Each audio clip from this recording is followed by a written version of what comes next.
आज मेरे ये वाले सब्सक्राइबर खा पी के बैठे हैं। अभी भाई ने इनको खाना कह रहा हूँ, बाजरा वगैरह डाला है। आज रज के बैठे हैं, आज पीछे नहीं आ रहे, वरना कमीने पहले पीछे लग जाते हैं। मैंने कुछ पूछा पूछा मैंने कुछ। तो अस्सलाम वालेकुम मेरे तमाम दोस्तों, भाइयों, बहनों, वीवर, सब्सक्राइबर, नोट सब्सक्राइबर्स, कैसे हैं आप लोग? उम्मीद करता हूँ सब खैरियत से होंगे। नहीं। एक गल चंगी नहीं यार, एक गल चंगी नहीं। हाँ मुझे पता है यार, वो तो कुछ हैं व्यूवर्स, कुछ ऐसे लोग हैं जो कभी खैरियत से होते ही नहीं हैं। मैं दुआ भी करता हूँ कि यार सबको अल्लाह पाक खुश रखे, लेकिन कुछ लोगों की आदत ऐसी होती है कि फिर ऐसे लोगों पे अल्लाह पाक भी रहम नहीं करता। बहरहाल मेरे जहन में ये बात आई, क्यों आई ये फिर कभी नेक्स्ट वीडियो में शेयर करेंगे। तो अभी आज की वीडियो में आपने टाइटल पढ़ लिया, ठीक है। तो आज की मज़ेदार वीडियो स्टार्ट करने से पहले प्लीज़ हमारे चैनल मोइन व्लॉग को सब्सक्राइब करें, बेल आइकन दबाएं, ऑल पे क्लिक करें ताकि हर आने वाली न्यू वीडियो या लाइव स्ट्रीम की नोटिफिकेशन आपको मिल सके, ठीक है। और माशाल्लाह आज जो है ना, धूप देख रहे हैं, धूप आज वीआईपी किस्म की है। और इसलिए आज मैं जो है ना, हाँ, पर कल मैंने नहाना था, कल कपड़े चेंज करने थे, लेकिन कल टाइम नहीं मिला। और कल थोड़ी धुंध भी थी, सर्दी थी। लेकिन आज जो है ना, सुबह सुबह के टाइम फर्स्ट टाइम बहुत धुंध थी, बहुत धुंध थी। मैं उठा ना, तो मैंने जब देखा बाहर खिड़की से, मैंने कहा इतनी धुंध, मैंने कहा तो धुंध काफ़ी आज पड़ी रहेगी, धूप का निकलना मुश्किल है। तो मैं जो है ना रज़ाई में फिर घुस गया, ठीक है। फिर जब मैंने देखा ना, थोड़ी देर के बाद, 15-20 मिनट के बाद, बाहर से ना लाइट आ रही थी, पर्दे के अंदर से ना लाइट की रोशनी जैसे होती है। तो मैं समझ गया, मैंने कहा धूप आने वाली है, ये आ गई है। तो देखा तो धुंध वगैरह काफ़ी हद तक ख़त्म थी। लेकिन जो है ना, असल में सामने मिस्त्री लगे हैं, मैं आपको दिखाता हूँ, वो देखें। तो अभी वो मुझे देख के ना ऐसे ऐसे करता, उसने कहा कैमरा ऑन कर लिया, खैर है। तो उसे तो नहीं पता, क्योंकि न्यू लोग हैं ये मिस्त्री मजदूर जो भी हैं। तो बहरहाल जब मैंने देखा तो लाइट की रोशनी थी, लेकिन हल्की हल्की सी धूप थी। मुझे लगा धूप आएगी। और जैसे ही 15-20 मिनट गुजरे, ऐसे कड़ाके की मज़ेदार धूप निकली ना, चस आ गई, ठीक है। तो अब थोड़ी देर पहले नहा के कपड़े शपड़े चेंज करके खाना शाना खा के मैं अब आया हूँ छत पे। मैंने कहा यार वीडियो स्टार्ट करते हैं, क्योंकि लास्ट जो है ना तकरीबन 1 वीक हो गया होगा मैंने कोई वीडियो शूट नहीं की।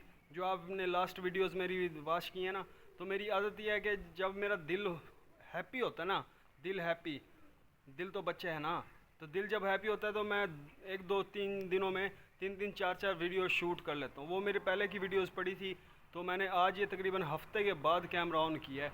और वो भी करना था, क्योंकि कुछ लोग जो हैं वो प्यार करते हैं यार, कुछ लोग हेटर्स हैं। तो हेटर्स तो होते हैं, हर जगह होते हैं, हर फील्ड में होते हैं, हर महकमे में होते हैं, उनकी परवाह नहीं करनी चाहिए।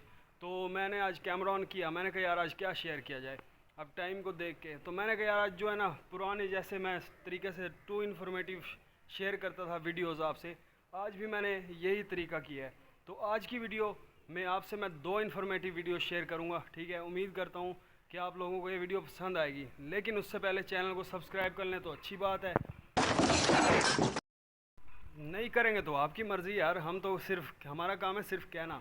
लेकिन मज़ा नहीं आता यार, आप लोग सब्सक्राइब आजकल बहुत बहुत बहुत ही डाउन हो गया सब्सक्राइब रेशो, पता नहीं क्या वजह है यार। मेरे साथ ही ऐसे हो रहा है, बाकी यूट्यूबरों के साथ भी ऐसे हो रहा है, मुझे नहीं पता। तो बहरहाल चलते हैं वीडियो की तरफ। सब्सक्राइब कर लीजिए, आपकी मेहरबानी होगी। जिन्होंने किया हुआ है थैंक यू वेरी मच, जो अब करेंगे तो भी उनका शुक्रिया अदा करता हूँ, थैंक यू वेरी मच, अल्लाह पाक खुश रखे। जो नहीं करते उनकी अपनी मर्ज़ी जी, हमने सिर्फ कहना है, ठीक है। तो अभी जो है ना, मैंने जाना है एक अपने रिश्तेदारों के घर, वहाँ थोड़ा सामान दे के आना है। क्या दे के आना है वो मैं आपको बाद में बताऊँगा। फ़िलहाल आपसे मैं पहली वीडियो शेयर करता हूँ, क्योंकि मैं जल्दी में हूँ। अभी आ जाएगा फिर भाई या कोई बुलाने, भाई वो सामान दे के आ। तो मैंने कहा यार छत पे जाकर ना थोड़ी धूप भी लगवा लेते हैं, ठीक है, क्योंकि नहा के ठंड लगती है। आपको पता है यार, सर्दियों के दिन ऐसे हैं कि नहाओ तो फिर सर्दी लगती है, धूप में खड़ो तो गर्मी लगती है, छाँव में जाओ तो सर्दी लगती है। क्योंकि सिस्टम की समझ नहीं आ रही यार, कैसा सिस्टम हुआ पड़ा है। तो आज की वीडियो स्टार्ट करते हैं। पहली जो मैं आपसे वीडियो शेयर करने वाला हूँ ना, ये है दुनिया की ऐसी फोर्सेस, ऐसी पुलिस फोर्सेस जो दुनिया में जो है ना ख़तरनाक तरीन मानी जाती है। पूरी दुनिया की बात कर रहा हूँ, पाकिस्तान की बात नहीं कर रहा। इस वीडियो में आपसे जो दुनिया में है ना, जितनी भी पुलिस फोर्सेस हैं, एलियट फोर्स होगी, पंजाब पुलिस, पाकिस्तान की आपको मिसाल दे रहा हूँ। पाकिस्तान की जैसे पंजाब पुलिस है, एलियट फोर्स है, CCTV है, CCTV नहीं, CCD, सॉरी, CCTV की कैमरे की बात चली गई, क्योंकि कैमरे में रिकॉर्ड होने वाली काफ़ी वीडियोस में शेयर करता हूँ ना, वो CCTV निकल गया मुझसे, तो सॉरी। तो आप क्या हुआ है, एक मिनट देख लूँ कोई है तो नहीं, लेकिन है नहीं वो। हाँ है नहीं वो, असल में इधर से कोई आवाज़ आई है कोई सामान गिरने की घर से, या कोई चीज़ गिरी होगी। तो कबूतर उड़े हैं ना, मैंने कहा कबूतर तभी उड़ते हैं जब ये नीचे से कोई ऊपर आए या ऊपर से नीचे जाए। ज़्यादातर जब नीचे से कोई ऊपर आते हैं ना तब ये उड़ते हैं, तो जल्दी से आते हैं कि कोई खाना शाना दें। अब तो कमीने खा के बैठे हैं बाजरा वगैरह, 1.5 दिन का फूल है, फिर भी ये ऐसे ही बदतमीज़ी करते हैं। हरामखोर हो गया ना यार, कई लोगों की तरह। लोगों का असर परिंदों पे भी हो रहा है यार आजकल। ज़्यादा मैं टाइम वेस्ट नहीं करता, आप ये वीडियो वॉच करें कि दुनिया में मानी तानी पूरी दुनिया में ऐसी फोर्सेस, पुलिस फोर्सेस जो कि नंबर 1 पे हैं। जैसे अब Punjab police, elite force, CCD, ठीक है, इनमें से कौन हैवी है, इनकी ट्रेनिंग कैसे होती है, कौन सी हैवी ट्रेनिंग करते हैं, और ऐसी फोर्सेस मैं आपसे ये शेयर करने वाला हूँ इस वीडियो में। तो आप ये वीडियो को वॉच करें। मैं निकलता हूँ फटाफट घर से बाहर। आप भी देख रहे होंगे कि आज मैं जल्दी जल्दी जो है ना बात कंप्लीट कर रहा हूँ, इसलिए कर रहा हूँ कि यार नीचे से बुलावन आ जाए या कॉल आ जाएगी, क्योंकि नंबर भी ऑन मैंने रखा हुआ है लेकिन साइलेंट पे रखा हुआ है, क्योंकि अगर साइलेंट पे लो तो फिर कॉल की जो रिंग ट्यून की आवाज़ है ना वो रिकॉर्डिंग में आ जाती है, तो मैंने साइलेंट पे रखा हुआ है। चलें आप ये वीडियो वॉच करें कि दुनिया की वो फोर्सेस जो कि पहले नंबर पे, आप समझ लें पहले नंबर पे। ऐसे तो तमाम हमारे इदारे, तमाम पुलिस फोर्सेस काबिल एहतराम हैं और अच्छा वर्क करते हैं, लेकिन उनमें से भी एक हद होती है ना कि पहले लेवल पे ही है, दूसरे लेवल पे ही है, थर्ड लेवल पे ही है। तो फर्स्ट लेवल पे जोन सी फोर्सेस है ना पूरी दुनिया से इकट्ठी की गई, वो मैं आपसे इस वीडियो में शेयर करने वाला हूँ। इतना आप इस वीडियो को वॉच करें। मैं चलता हूँ नीचे और जो रिश्तेदारों के, रिलेटिव्स के घर सामान दे के आना है, क्या दे के आना वो भी आपको बताता हूँ, और चलता हूँ उनको सामान दे के आता हूँ। इतना आप ये वीडियो वॉच कर लें, मैं इंशाल्लाह मिलता हूँ आपसे थोड़ी देर तक। इतना रिलेटिव के घर से भी होया हूँ, ठीक है। आप इतना वीडियो वॉच कर लेंगे और आप वीडियो वॉच करें। मुझे समझ नहीं आ रही यार, हफ्ते के बाद कैमरा ऑन किया ना कि क्या बोलना है क्या नहीं बोलना, इसलिए फटाफट से ना बस बोल ही आ रहा हूँ। बहरहाल आप जो है ना ये वीडियो को एंजॉय करें। 2 इन्फॉर्मेटिव वीडियोस, पहले आप ये फर्स्ट वीडियो वॉच कर लें, इंशाल्लाह नेक्स्ट वीडियो आपसे इसके बाद शेयर करता हूँ, ठीक है। तो आप ये वीडियो वॉच करें, इंशाल्लाह मिलता हूँ आपसे इस वीडियो के बाद। जी दोस्तों, ये जो एलियन की तरह नजर आने वाले क्रीचर्स आप देख रहे हैं, ये असल में सर्बिया की पुलिस फोर्स यूनिट के कमांडोज हैं। इन्होंने अपने फेस पर इतना खौफनाक मास्क पहना होता है कि इसे देखकर किसी के भी रोंगटे खड़े हो जाएंगे।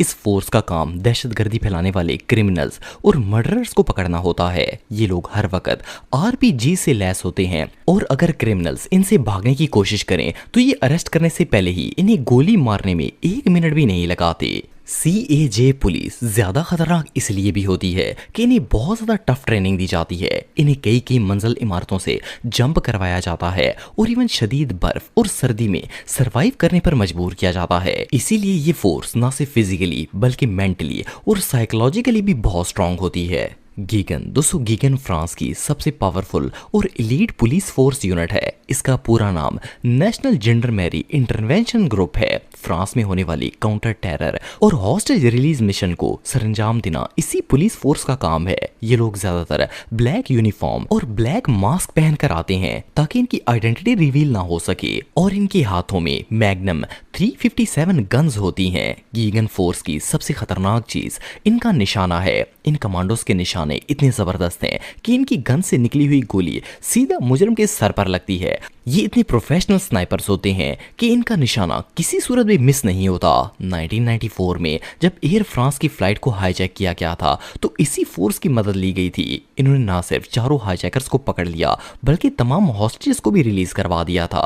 JTF2 दोस्तों, ये जो पुलिस फोर्स आप देख रहे हैं इसका नाम जॉइंट टास्क फोर्स 2 है और ये कैनेडियन एलीट पुलिस है। JTF2 एक कंप्लीटली सीक्रेट यूनिट है। इसके मिशंस इतने सीक्रेट होते हैं कि इवन गवर्नमेंट के कई ऑफिशियल्स को भी इसके बारे में पता नहीं होता।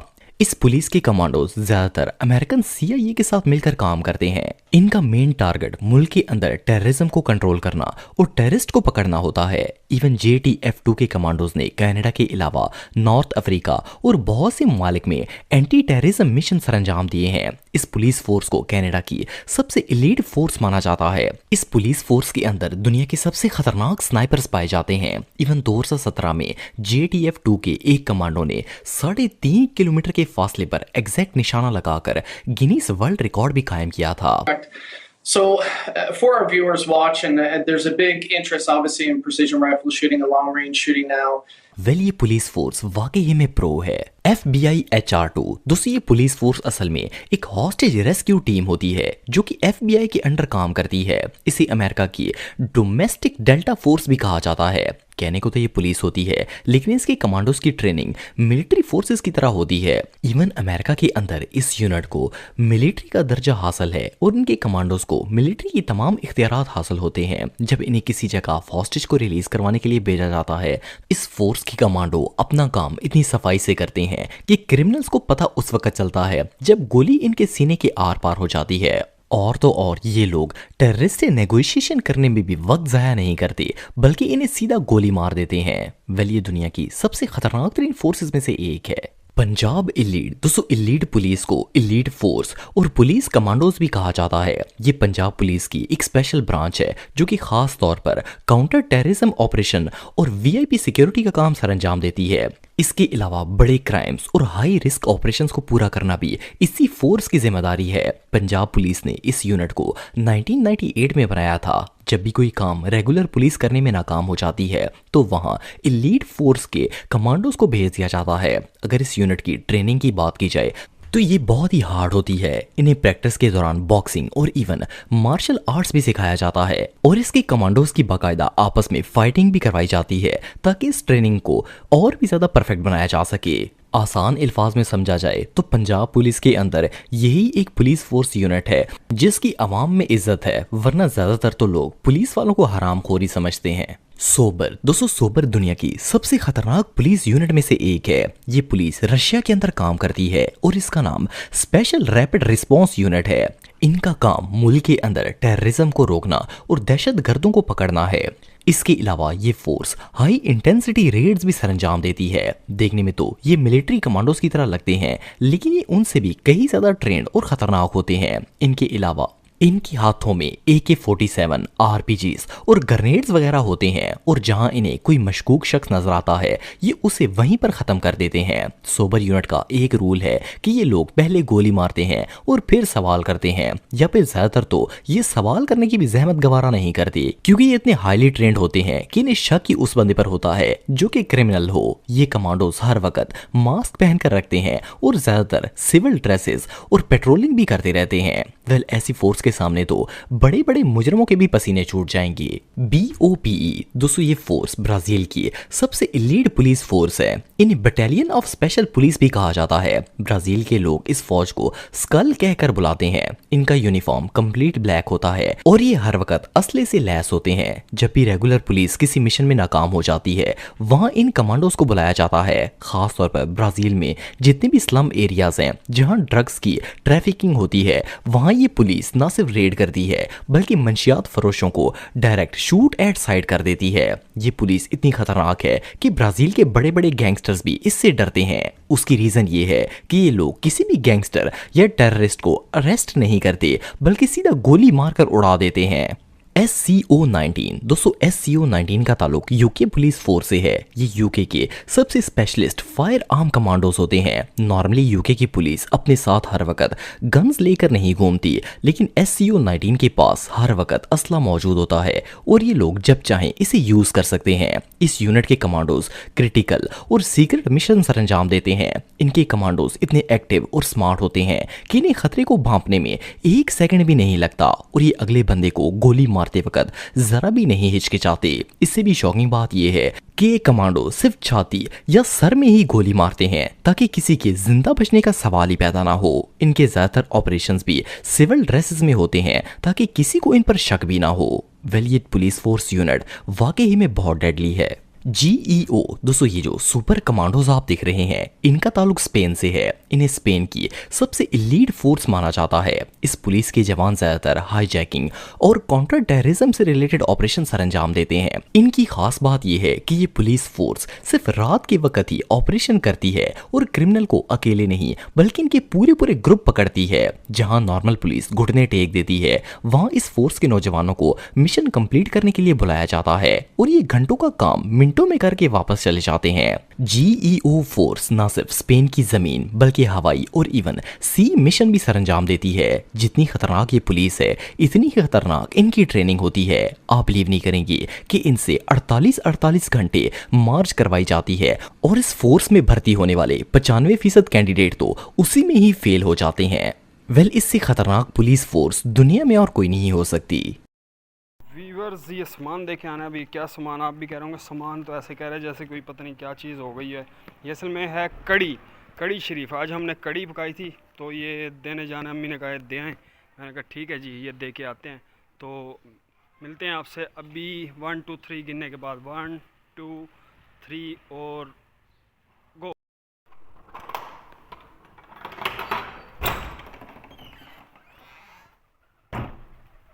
अब नहीं आए इस तरह, जिस तरह भूखे होते हैं ना उस टाइम तो फटाफट से उड़ के आते हैं। अभी वो जहाँ ऊपर वाले ऊपर ही हैं और नीचे वाले नीचे ही। सिर्फ 1 2 है जो आगे आए हैं। ढीठ भरे हुए हैं ना हुन तो सा नहीं आंदे कमीने लोगों। सॉरी कमीने लोगों नहीं, कमीने पिजन्स। हाँ पिजन्स कहना था, लोग कह दिया। सॉरी, बल्कि आपको क्यों सॉरी कह रहा हूँ। सॉरी यार, लोग नहीं पिजन्स हो तुम, ठीक है। तो व्यूअर्स, सामान, खाने का सामान। हाँ, अब आप कहेंगे कि सामान तो है लेकिन खाने का ना, तो वो मैं दे आया हूँ, ठीक है। अब फिर अपने घर छत पे आ गया हूँ। उसकी रीज़न तो बाद में बताऊँगा। पहले तो ये बताएं कि इन्फॉर्मेटिव वीडियो जो मैंने आपसे पहले शेयर की, अब वो कैसी लगी आपको। उम्मीद करता हूँ पसंद आई होगी, है ना। नहीं। आजकल यार पसंद, कुछ लोग कह रहे होंगे हमें तू पसंद नहीं है, तेरी वीडियो कहाँ से पसंद आएगी हमें। बहरहाल व्यूअर्स, अब ये है कि मैं आपको ये कह रहा था कि मैं आगे क्यों नहीं गया, क्योंकि आगे एक छोटा सा ग्राउंड है। अक्सर वीडियो में आप लोगों ने देखा होगा जहाँ बच्चे वगैरह क्रिकेट वगैरह खेल होते हैं, तो वहाँ बच्चों का रश लगा हुआ था, क्रिकेट वगैरह खेल रहे थे, वो खेल रहे थे। स्कूल से छुट्टी हो गई है ना, अब खाना खा के वो निकल आए होंगे अपने खेल सैर व तफरी के लिए। तो मैं उधर गया नहीं, आगे मज़ीद जाने का फ़ायदा नहीं था। और अब धूप भी थोड़ी कम हो गई है। जब मैंने पहले आपको दिखाई ना, उस टाइम धूप फुल टैड तेज़ थी। नज़र लग गई है, मेरी नज़र लग गई है। तो मेरी नज़र कुछ ऐसे लोग जो मेरे ख़िलाफ़ बकवासें करते हैं ना, उनको भी लग जाएगी। फिक्र ना करें, ठीक है ना। मैंने कुछ पूछा मैंने कुछ। तो बहरहाल मैं फिर वहाँ से वापस आ गया। मैंने कहा यार आज जो वीडियो है ना, घर ही शूट करते हैं, आज कहीं बाहर शूट नहीं करते। बस बाहर गया था, आ गया वापस, क्योंकि आज इन्फॉर्मेटिव वीडियोज़ आपसे शेयर कर रहा हूँ, ना कि व्लॉग में तो फिर आपको मुख्तलिफ सीन दिखाने पड़ते हैं और साथ साथ इन्फॉर्मेटिव वीडियो भी शेयर कर देता हूँ कई वीडियोज़ में। लेकिन आज जो है ना, मैंने कहा 2 इन्फॉर्मेटिव वीडियोज़ हैं। अगर मैं बाहर गया, बाहर की वीडियोज़ वगैरह शूट करता रहा साथ साथ ऐसे ही जैसे अब करूँ, तो वो ज़्यादा लंबी हो जाएगी, ठीक है। तो मैं नहीं चाहता कि आप लोग इतना नहीं वेट करते और इतना ना कोई वॉच करता है। कुछ लोग ही हैं जो मुकम्मल वीडियो वॉच करते हैं तो उनकी अपने नॉलेज में इजाफा होता है, ठीक है, इन्फॉर्मेशन मिलती है। मुझे क्या, मेरे तो पहले दिन से यही टारगेट था यार कि कम से कम मेरी वीडियो से लोगों को इन्फॉर्मेशन मिले, स्टोरीज़ हो या इन्फॉर्मेटिव वीडियोज़ हो, ठीक है, किसी ना किसी तरह इन्फॉर्मेशन ही मिले, ना कि बजाय इसके कि मैं अपनी ही लाइफ रूटीन आपसे शेयर करता रहूँ, व्लॉग ही बनाता रहूँ और इन्फॉर्मेशन ना दूँ, तो फ़ायदा नहीं है। तो बहरहाल उम्मीद करता हूँ पहली वीडियो कुछ लोगों को अच्छी लगी होगी। जिन्होंने पसंद नहीं की, जिन्होंने वॉच भी नहीं की होगी मुकम्मल तौर पे, उन्होंने ना बोल दिया, ठीक है। तो अब चलता हूँ दूसरी वीडियो की तरफ। तो रेडी हैं आप लोग दूसरी वीडियो वॉच करने के लिए? नहीं। नहीं भी रेडी तो मैंने तो वीडियो शेयर करनी है। जो देखेंगे उनके अपनी अच्छी बात है, नॉलेज में इजाफा होगा। जो नहीं देखेंगे तो ना देखें, मेरा कोई बिल आ रहा है, ठीक है। लेकिन कम से कम मैं तो शेयर करूँगा, क्योंकि मैंने आपको स्टार्ट में कहा था और मैंने शेयर करनी है। तो दूसरी वीडियो अब चलते हैं दूसरी वीडियो की तरफ। दूसरी वीडियो है नॉर्थ कोरिया के मुतालिक, ठीक है, नॉर्थ कोरिया।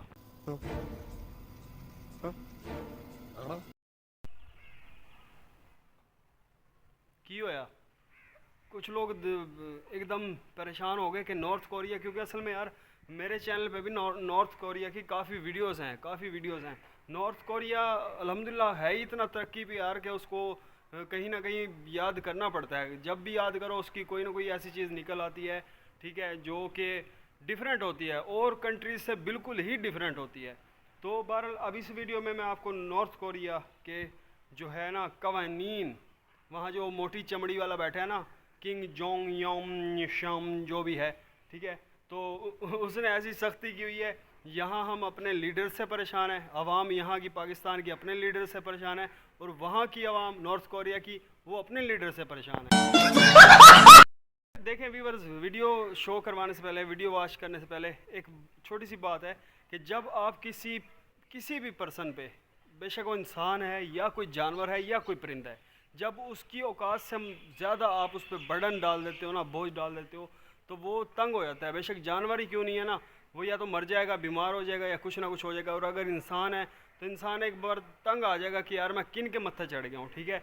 तो नॉर्थ कोरिया में भी ऐसे हिसाब है जैसे हमारे पाकिस्तान में पहले CCD, ठीक है, और CCD के तो काम अच्छे हैं जो उन्होंने काम किए हैं, ठीक है, लेकिन उसके बाद ये जो नए पंगे निकले हैं, हेलमेट वाला और ठीक है इस तरह के एक दो और हैं, तो इनसे अवाम भी परेशान है। जिनके पास हेलमेट भी होता है, लाइसेंस भी होता है, शनाख्ती कार्ड भी होता है। मैं सुबह आज ही एक फ़ेसबुक पे वीडियो देख रहा था, शायद आप लोगों में से भी कुछ ने वाच की हो, कि वो जी बाइक का जो नंबर प्लेट है ना वो ब्लैक कलर की थी, हालांकि उस बंदे के पास शनाख्ती कार्ड, मोटरसाइकिल के कागजात, ठीक है, हेलमेट, हर चीज़ उसकी कंप्लीट थी, लेकिन वो जो ट्रैफिक पुलिस वार्डन है उन्होंने क्या बहाना लगाया कि आपकी नंबर प्लेट ब्लैक है। ओ भाई मुझे ये बताओ, नंबर प्लेट ब्लैक हो, वाइट हो, ग्रीन हो या जो भी हो, आप लोगों का क्या मसला है? आप लोग सिर्फ उतना कानून को फॉलो करो जितना आपको दिया गया है हक, ठीक है। अगर हमारी हुकूमत कहती है ना कि मोटरसाइकिल का चलान है 2000 रुपये मिसाल के तौर पे, तो 2000 के बदले एक तो ये लोग खींचते 4-4 हज़ार हैं। अब मैं भी थोड़ी बोलने दो ना, मुझे भी बोलने दो, खैर है कुछ नहीं होता, ठीक है। तो अगर हुकूमत कहती है 2000 चलान करो तो ये करते हैं जी 4000, 2000 अपनी जेब में, 2000 हुकूमत वाले, तो चलो ठीक है, फिर वहाँ से भी ये कमीशन ले लेते हैं। बंदा बंदे को काट रहा है, मैं तो ये चीज़ से परेशान हूँ। चलें बहरहाल इस बात की तरफ नहीं जाते। आप देखें कि नॉर्थ कोरिया में जो मोटी चमड़ी वाला बैठा है, किंग जोंग यम शम शम शम, उसने भी क्या क्या कानून रखे हुए हैं अपने मुल्क में, और पहले भी मैं वीडियो शेयर कर चुका हूँ इस टॉपिक पे, इस तरह की वीडियोस, लेकिन ख़त्म ही नहीं होते यार, उनके काम ही ख़त्म नहीं होते कि बंदा कौन कौन सी उनके कारनामे दिखाएं। अगर एक ही वीडियो में मैं आपसे शेयर करूँ ना नॉर्थ कोरिया के कवानीन या उसकी जो वो किंग जोंग शम है, ठीक है तो उसके ये तकरीबन 2-2.5-3 घंटे की फ़िल्म बन जाएगी। तो बहरहाल चलें, आप ये वीडियो मैं शेयर कर रहा हूँ, आप ये वीडियो वॉच करें। इंशाल्लाह मिलता हूँ आपसे इस वीडियो के बाद। तब तक जिसने सब्सक्राइब नहीं किया सब्सक्राइब कर लें, लाइक नहीं किया लाइक कर लें, कमेंट नहीं किया कमेंट कर दें। लेकिन आप लोग ना सब्सक्राइब करते हैं, ना लाइक करते हैं, ना कमेंट करते हैं, सिर्फ व्यूज़ शो होते हैं। व्यूज़ अगर 100, 150, 200 शो हो रहे हैं ना, तो लाइक होंगे 5-7 ही, और कमेंट भी वही 5-7 ही होंगे जो लाइक करते हैं, ठीक है। तो बहरहाल यही गिला मेरा बनता है और गिला जायज़ है, ठीक है।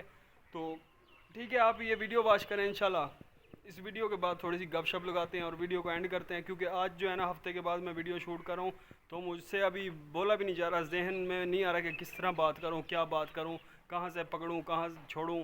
तो फ़िलहाल बस इन्फॉर्मेटिव वीडियो का टॉपिक है ना, आप ये वीडियो वॉच करें। इंशाल्लाह इसके बाद बस सलाम दुआ करके थोड़ी बहुत हाल हवाले लेके फिर वीडियो को एंड करेंगे, ठीक है। तो चलें, आप पहुँचें कोरिया, जो भी है, जनूबी है, अफ्रीका है, अफ्रीका कह रहा हूँ, जनूबी कोरिया है या शुमाली कोरिया है, जो भी है, आप पहुँचें, इस वीडियो को वॉच करें। इंशाल्लाह मिलता हूँ आपसे इस वीडियो के बाद। दोस्तों वैसे तो नॉर्थ कोरिया शुरू से ही डिक्टेटरशिप में रहा है, लेकिन कुछ अरसे पहले तक लोग वहां से भागने में कामयाब हो ही जाते थे। आपको जानकर हैरानगी होगी कि 2009 में जब किंग जोंग इल की हुकूमत थी, तो उस वक्त नॉर्थ कोरिया से 2914 लोग फरार हुए थे। इनमें से कुछ साउथ कोरिया भाग गए और कुछ ने चाइना में पनाह ले ली थी। लेकिन 2011 में जब किंग जोंग इल की डेथ हुई, तो इसके बेटे किम जोंग उन ने हुकूमत संभाल ली, और जब से ये भैंस लीडर बनी है, इसने नॉर्थ कोरिया से फरार होने के रास्ते इतने शदीद तंग कर दिए हैं कि इस मुल्क से लोग तो क्या, मक्खी भी बाहर नहीं जा सकती। 2022 में नॉर्थ कोरिया से फिर भी 67 लोग फरार हो गए थे। लेकिन अगर इसके बाद की बात की जाए तो पिछले 3 सालों से अब तक नॉर्थ कोरिया से एक भी शख्स बाहर नहीं जा सका। इसकी वजह यह है कि किम जोंग उन ने नॉर्थ कोरिया के बॉर्डर्स को इतना सिक्योर कर दिया है कि वहां इंसान तो दूर, कोई परिंदा भी पर नहीं मार सकता। हुकूमत संभालने के बाद बाद किम जोंग उन की सबसे पहली प्रायोरिटी ही ये थी कि नॉर्थ कोरिया को इसके नॉर्थ कोरिया से एस्केप को इम्पॉसिबल बना दिया जाए। इसीलिए इस हाथी के मुंह वाले शख्स ने ऐसे ऐसे एक्सट्रीम मेथड यूज किए जिन्हें आज से पहले किसी मुल्क ने इस्तेमाल नहीं किया था। सबसे पहले इसने पूरे नॉर्थ कोरिया के बॉर्डर्स पर सिग्नल जैमर्स लगवा दिए ताकि इससे हर तरह के फोन सिग्नल्स और सैटेलाइट सिग्नल्स को ब्लॉक किया जा सके। इन सिग्नल जैमर्स को लगाने का मकसद ये था कि किसी भी नॉर्थ कोरियन का चाइना के साथ राब्ता ना हो सके और ना ही वो इन्हें फरार होने में मदद कर सके। सिर्फ इतना ही नहीं बल्कि इसके साथ साथ बॉर्डर्स पर बाकायदा सेल फोन मॉनिटरिंग सेंटर्स भी बनाए गए ताकि अगर कोई नॉर्थ कोरियन फोन के जरिए किसी चाइनीज से राब्ता करने की कोशिश भी करे तो वो वहीं पर पकड़ा जाए। इसके अलावा नॉर्थ कोरिया के बॉर्डर्स पर वॉच टावर्स में भी इजाफा कर दिया गया। पहले इन वॉच टावर्स की तादाद इतनी ज्यादा नहीं हुआ करती थी जितनी की अब हो गई है और इन टावर्स के अंदर जो सोल्जर्स बैठे होते हैं वो अगर बॉर्डर के आसपास भी किसी को देख लें तो सीधा वहीं पर उसे गोली मार देते हैं। सिर्फ इतना ही नहीं बल्कि नॉर्थ कोरिया के बॉर्डर्स पर जगह जगह कैमरे और सेंसर लगे हैं जो ह्यूमंस को सेंस कर लेते हैं और इनका अलार्म बजना शुरू हो जाता है। पहली बात तो ये है कि इतनी टाइट सिक्योरिटी के होते हुए कोई शख्स सरहद पार करने की सोच भी नहीं सकता, लेकिन अगर वो इन सब चीजों से बचने में कामयाब हो जाए और क्रॉस लाइन तक पहुंच भी जाए तो आगे मौजूद बैरियर्स इसे किसी सूरत बॉर्डर क्रॉस नहीं करने देते। उसकी वजह ये है कि ये बैरियर्स कंक्रीट से बने होते हैं और इनके ऊपर जो फेंस लगाई गई है वो इतनी नोकीली है कि इंसानी जिस्म को चीर फाड़ देगी। इवन इससे भी अजियतनाक बात यह है कि इन बैरियर्स के अंदर भी मोशन डिटेक्टर्स लगे होते हैं। जैसे ही कोई शख्स इनके करीब जाने की कोशिश करता है तो इन बैरियर से लाइट और साउंड निकलता है जो कि नॉर्थ कोरियन आर्मी को सूरत हाल बताने के लिए काफी है। एक और शॉकिंग बात यह है कि अब नॉर्थ कोरियन बॉर्डर्स के हर हिस्से में इलेक्ट्रिक फेंस भी लगाए गए हैं। जैसे ही कोई शख्स इन्हें छूने की कोशिश करता है इनमें से इतना हाई वोल्टेज करंट निकलता है कि बंदे की वहीं पर डेथ हो जाती है। रिपोर्ट्स के मुताबिक 2023 में 6 लोगों ने इस मुल्क से फरार होने की कोशिश की थी, लेकिन सबके सब अपनी जान से हाथ धो बैठे। इतनी सख्त सिक्योरिटी करने के बावजूद भी किम जोंग उनको सुकून नहीं आया। इसने कुछ ममालिक के साथ बाकायदा डील भी कर रखी है कि अगर कोई नॉर्थ कोरिया का बंदा इनके मुल्क में आता है तो वो इसे किम जोंग उनके हवाले कर देंगे। 2014 में इसने रशिया के साथ भी ऐसी ही डील फाइनल की थी जो अभी तक चल रही है। इसी तरह नॉर्थ कोरिया ने चाइना के लीडर्स को भी नॉर्थ कोरियन एस्केपीज को वापस करने का कहा था। पहले तो चाइना ने इसकी बात मान ली और 2018 में नॉर्थ कोरिया से जू नाम का एक शख्स पहाड़ों से होता हुआ चाइना में इंटर हुआ और चाइनीज पुलिस ने इसे अरेस्ट करके वापस नॉर्थ कोरिया डिपोर्ट कर दिया। लेकिन बाद में पता चला कि किम जोंग उन ने न सिर्फ जू बल्कि इसकी पूरी फैमिली को कत्ल करवा दिया। जब चाइना को इस बात का पता चला तो चाइना ने ये मुआहदा तोड़ दिया। नॉर्थ कोरिया के अंदर एक रूल ये भी है कि अगर कोई शख्स मुल्क से फरार होता है तो इसकी सजा इसकी पूरी फैमिली को दी जाती है। इस सिस्टम को फैमिली पनिशमेंट कहा जाता है और इस पनिशमेंट में बच्चों से लेके बूढ़े लोग सब शामिल होते हैं। इट मींस कि अगर किसी के पास भागने के चांसेस भी हों तो भी वो अपनी फैमिली का सोचकर भागने की जुर्रत नहीं कर पाता। नॉर्थ कोरिया ने सिक्योरिटी की इस हद तक इंतहा की हुई है कि इस मुल्क में रात के वक्त ट्रेवल करना सिरे से ही बैन है। किम जोंग उनका मानना है कि रात के अंधेरे में मुल्क के लोग फरार होने की कोशिश कर सकते हैं, लिहाजा इसने रात के सफर पर मुकम्मल तौर पर पाबंदी लगा रखी है और खास करके रात के वक्त तो बॉर्डर के पास से ट्रेन तक को गुजरने की इजाजत नहीं होती। और तो और अब किम ने अपने मुल्क के लोगों पर नजर रखने के लिए बॉर्डर के ऊपर ड्रोन्स भी छोड़ रखे हैं। ये ड्रोन इतने एडवांस हैं कि कई किलोमीटर दूर से ही ह्यूमंस को डिटेक्ट कर लेते हैं। आपको जानकर हैरानगी होगी कि नॉर्थ कोरिया के टोटल 9 प्रोविंसेस हैं, लेकिन इनमें रहने वाले एक भी शख्स को अपना प्रोविंस छोड़कर दूसरी जगह जाने की इजाजत नहीं होती, क्योंकि इस मोटी चमड़ी किम को लगता है कि अगर ये लोग दूसरे शहरों में जाएंगे तो हो सकता है कि किसी दिन मुल्क से भी फरार हो जाएं। हाँ, अगर किसी शख्स को कोई बहुत ही मेजर काम हो या कोई और मजबूरी है तो वो पहले गवर्नमेंट से एक ट्रैवल पेपर बनवाता है जो इसे अच्छी खासी पूछताछ के बाद इशू किया जाता है और फिर वो इस पेपर को अपने साथ लेकर ट्रैवल कर सकता है। अगर सिक्योरिटी किसी ऐसे शख्स को ट्रैवल करता हुआ पकड़ ले जिसके पास वो पेपर ना हो और वो अपना शहर छोड़कर जा रहा हो तो इसे फरार होने वाले की लिस्ट में डाल दिया जाता है और फिर वो इसकी पूरी फैमिली को या तो मार देते हैं या फिर पूरी जिंदगी के लिए जेल में बंद कर दिया जाता है। इस डर से नॉर्थ कोरिया के लोग अपने शहर से भी बाहर जाने की हिम्मत नहीं कर पाते। नॉर्थ कोरिया से भागने का एक रास्ता समंदर भी है जिसके जरिए डायरेक्ट साउथ कोरिया जाया जा सकता है और अगर कोई नॉर्थ कोरियन इस रास्ते से साउथ कोरिया पहुंचने में कामयाब हो जाए तो साउथ कोरिया की गवर्नमेंट इसे रेफ्यूजी देती है और न सिर्फ रेफ्यूजी बल्कि इसे एक सिटीजन की तरह सहूलियात भी दी जाती हैं। लेकिन समुंदर का रास्ता होने के बावजूद भी नॉर्थ कोरिया से कोई शख्स समुद्री रास्ते से फरार नहीं हो सकता। उसकी वजह यह है कि किम जोंग उन ने अपने सी बॉर्डर्स पर इतने कड़े पहरे लगा रखे हैं कि नॉर्थ कोरियन नेवी न सिर्फ अपने बॉर्डर्स की हिफाजत करती है बल्कि इनके पास इतने एडवांस और हैवी डिटेक्टर्स हैं कि समुद्र के आसपास कोई इंसान तो क्या परिंदा भी नहीं भटक सकता। और अगर कोई बच बचा के समुद्र में कश्ती लेकर घुस भी जाए तो वो मौसम की खराबी और समुद्री तूफान के नजर हो जाता है और अपनी जान से हाथ धो बैठता है। आप बिलीव नहीं करेंगे कि कुछ लोग तो किम जोंग उन से इतने तंग आए हुए हैं कि वो बगैर कश्ती के ही समुद्र में कूद जाते हैं कि शायद वो तैर कर साउथ कोरिया पहुंच जाएंगे, लेकिन ज्यादातर लोग कुछ किलोमीटर के बाद ही डूब जाते हैं। हाँ, एक शख्स था जो इसमें कामयाब हो गया था। ये असल में नॉर्थ कोरिया का एक मछेरा था जो कि मछलियां पकड़ा करता था। इसने अपने कपड़ों के नीचे स्विमिंग सूट पहना और लगातार 6 घंटे तक तैरने के बाद आखिरकार साउथ कोरिया बॉर्डर पर पहुंच गया था। इसके बाद इसे साउथ कोरिया में पनाह दे दी गई थी, लेकिन ये शायद पहला और आखिरी शख्स था क्योंकि इसके बाद तो जितने भी लोगों ने समुद्र में तैर कर जाने की कोशिश की सब के सब पकड़े गए या फिर मारे गए। वेल इन शॉर्ट, इस मुल्क के लोग एक ऐसी दलदल में फंस गए हैं जहां से निकल पाना इनकी बस की बात नहीं है। जस्ट इमेजिन कि वहां के रहने वाले लोग कितने बेबस होंगे। खैर, अब तो अपने पाकिस्तान का भी यही हाल है। लोग बेचारे एयरपोर्ट्स पर खिजल हो रहे हैं और इन्हें बाहर नहीं जाने दिया जा रहा। ऐसा ही चलता रहा तो पाकिस्तान को नॉर्थ कोरिया बनने में ज्यादा वक्त नहीं लगेगा। जी तो व्यूवर सुनाएं कैसी लगी आज की वदियाँ छलियाँ भी आ ही गई हैं हमारे इधर, पहले भी होंगी लेकिन आज काफ़ी अरसे के बाद मैं इसकी आवाज़ सुन रहा हूँ, वदियाँ छलियाँ और भुनी हुई छलियाँ। मैंने कहा चलें यार, शायद अब सीज़न आयो, चले जा यार चले जा। आज तो यकीन करें व्यूवर्स, हफ्ते की छुट्टी की है ना मैंने वीडियो बनाने से, आज मेरे हाथ में भी दर्द हो गया कैमरा पकड़ पकड़ के। हालांकि इतना कोई मैंने पूरा व्लॉग नहीं बनाया पूरे डे का, लेकिन आज हाथ में भी दर्द हो गया है। वो पहले भी ऐसे मेरे साथ 2-3 बार हुआ है, क्योंकि जब 2-4 दिन वीडियो ना शूट कर रहा हूँ ना तो हाथ में ये पेन स्टार्ट हो जाता है। पेन नहीं यानी कि एक थकावट सी हो जाती है। तो बहरहाल आप सुनाएं वीडियो कैसी लगी। उम्मीद करता हूँ आज की वीडियो आप लोगों को पसंद आई होगी, और पसंद आई है तो प्लीज़ चैनल को सब्सक्राइब कर दीजिए जिन्होंने नहीं किया, और जिन्होंने किया हुआ थैंक यू वेरी मच। तो बस इसी के साथ अभी मैं यार ज़्यादा नहीं बोलता, एक तो ये आपको आवाज़ आ रही होगी वदियाँ छलियाँ, वो उसकी वजह से भी डिस्टर्ब हो रहा हूँ, और दूसरा अभी वीडियो जो मैंने आप लोगों से शेयर करनी थी 2 इन्फॉर्मेटिव वीडियोस वो भी आपसे शेयर कर दिया। ठीक है, तो इंशाल्लाह मिलते हैं नेक्स्ट वीडियो या नेक्स्ट लाइव स्ट्रीम। तो मैं कहता हूँ एक कहनी की बात है, क्योंकि लाइव स्ट्रीम तो तकरीबन हफ्ता 1.5 से ज़्यादा ही हो गया मैं लाइव स्ट्रीम नहीं कर रहा। तो इंशाल्लाह मिलते हैं नेक्स्ट वीडियो में या नेक्स्ट लाइव स्ट्रीम में। अगर टाइम मिला मौका मिला तो लाइव स्ट्रीम भी करेंगे।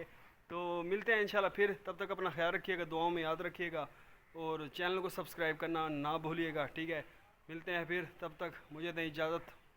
ओके, अल्लाह हाफिज़, अल्लाह हाफिज़।